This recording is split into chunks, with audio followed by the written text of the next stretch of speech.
ça que je n'ai pas salué.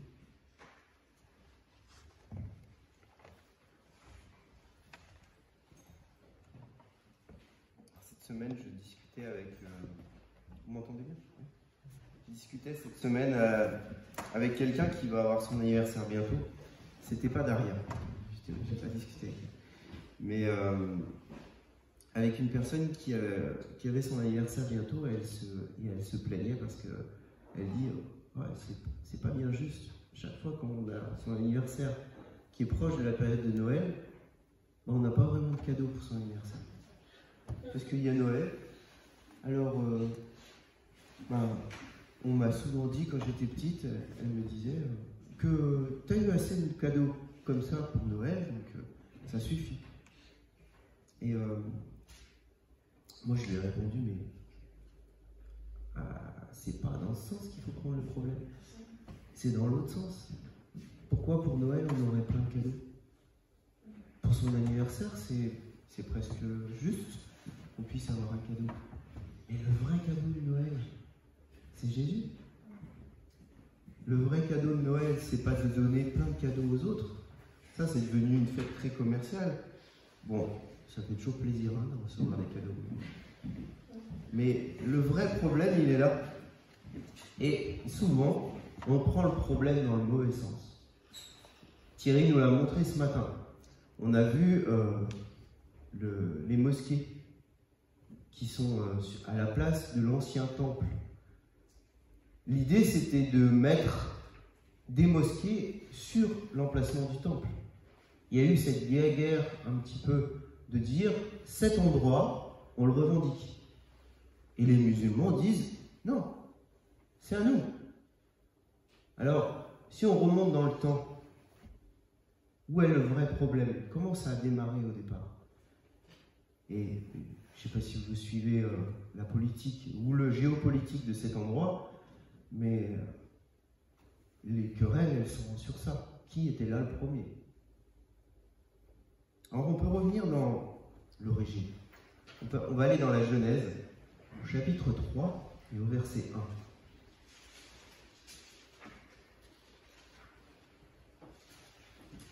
Et je ne veux pas traiter de ces querelles. Moi, je voudrais traiter ce matin avec vous, je voudrais aborder le sujet de la présence de Dieu.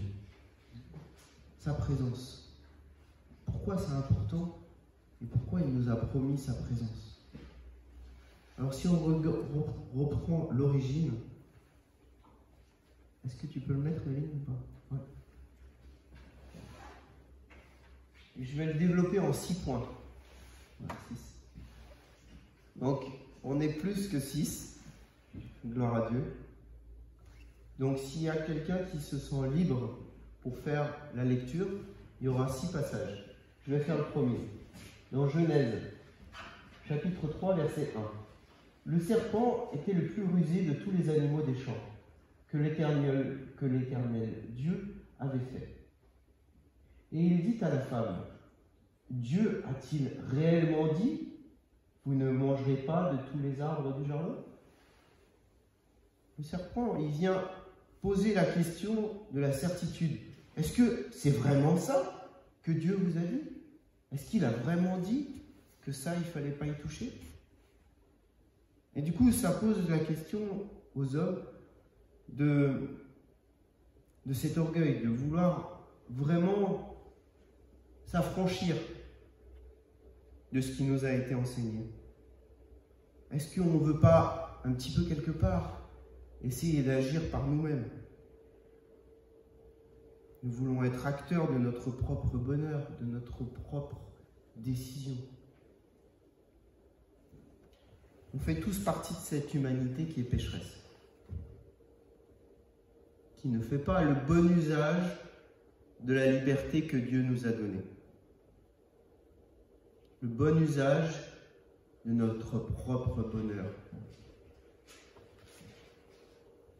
Mais alors que notre naissance, nous sommes tous solidaires en Adam de cette nature pécheresse et donc naturellement coupés de la relation avec Dieu.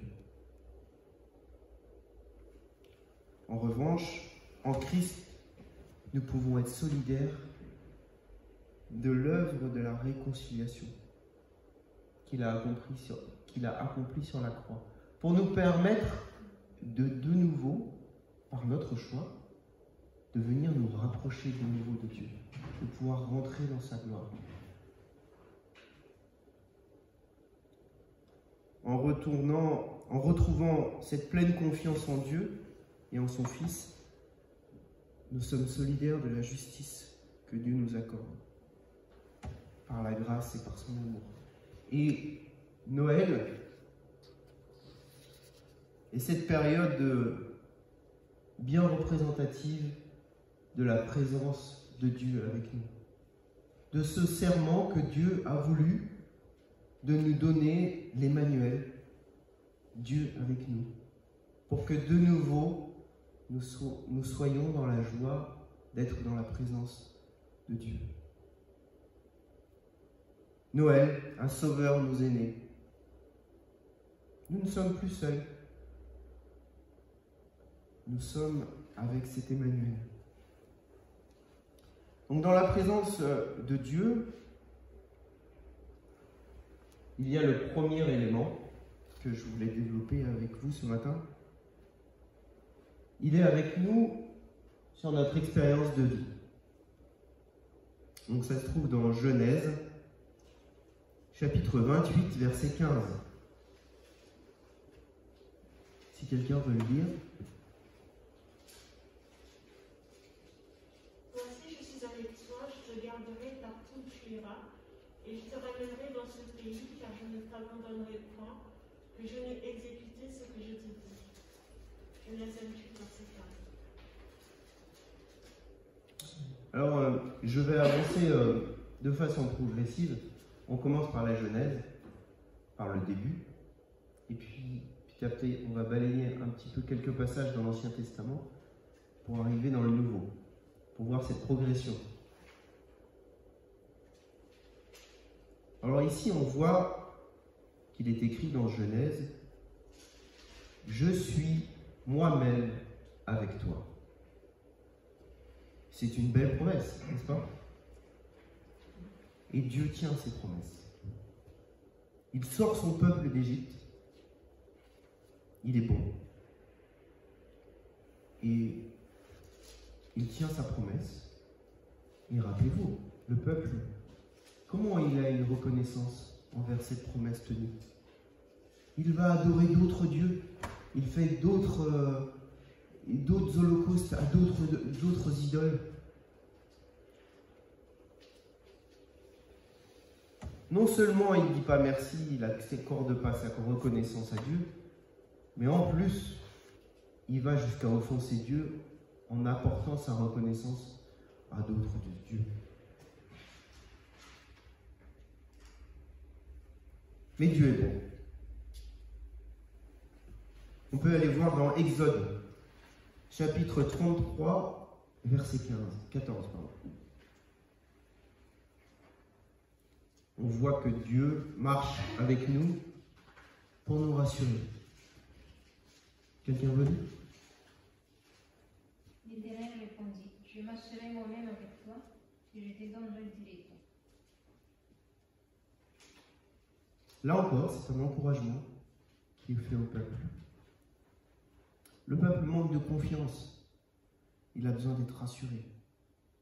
Moïse prie, il prie l'Éternel pour qu'il puisse rassurer son peuple. Moïse n'arrive plus suffisamment à le rassurer. Donc il prie pour que l'Éternel le rassure. Pour que le peuple ait envie de se confier, de marcher avec confiance. Combien de fois nous avons besoin, nous, dans les épreuves que l'on traverse, d'être rassurés? Combien de fois nous avons besoin de nous rapprocher des autres pour qu'ils nous encouragent? Combien de fois nous manquons de nous rapprocher de Dieu pour qu'il puisse nous encourager? Et justement, notre Dieu bienveillant nous encourage. Il nous donne du courage dans les combats de la vie.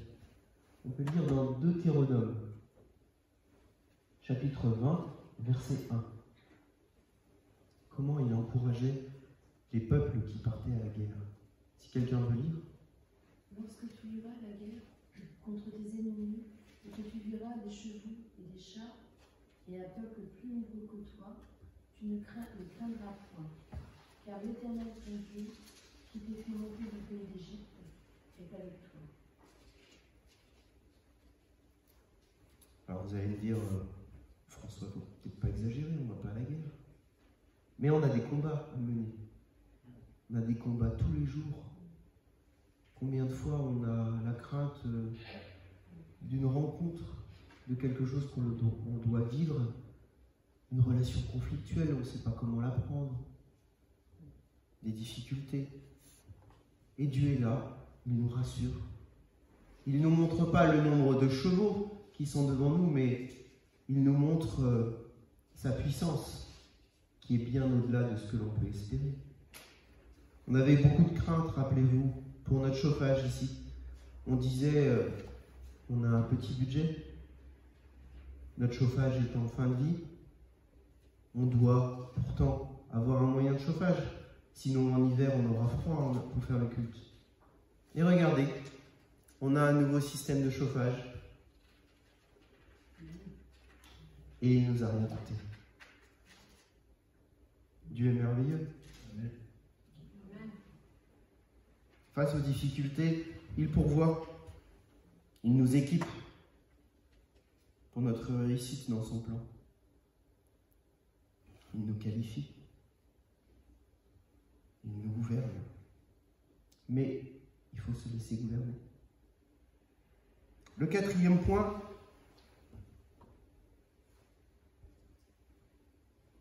il se trouve dans Ésaïe 43, verset 2.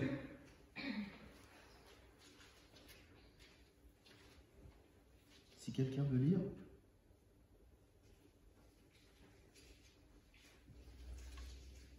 Si tu traverses les eaux, je serai avec toi, et les fleuves ne te submergeront pas. Si tu marches dans le feu, tu ne te brûleras pas, et la flamme ne te embrasera pas.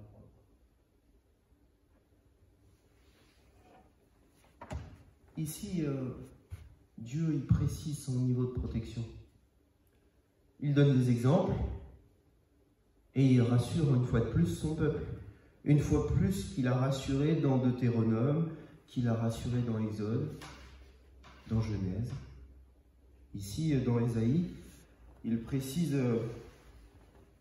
qu'il est ce sauveur unique et qu'il connaît son peuple. Et qu'il l'appelle par son nom, parce qu'il l'aime et qu'il le protège. C'est un Dieu bienveillant, qui le montre à plein de reprises. Et puis on va voir que dans ce Nouveau Testament, il y a cette bascule. On va lire dans Matthieu, chapitre 18, verset 20, qui est le 5e point de la présence de Dieu. Thierry l'a précisé ce matin, et puis nous l'avons chanté aussi, Dieu est là. Dieu il est là ce matin avec nous. Gloire au roi des rois qui nous fait l'honneur de sa présence. Car là où 2 ou 3 sont assemblés en mon nom, je suis au milieu d'eux. À la plus petite assemblée, on n'est pas très nombreux ce matin, mais même si on est à la maison et qu'avant le repas, on se tourne vers Dieu et qu'on le prie, il est avec nous. Si avant de s'endormir sur l'oreiller, on prie, il est avec nous.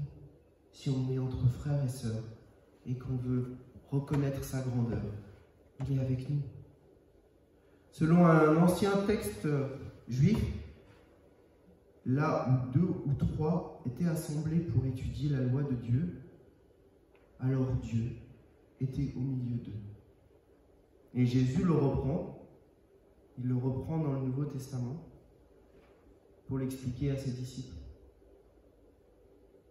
Ici, la présence de Jésus dans ce verset, c'est la présence de Dieu.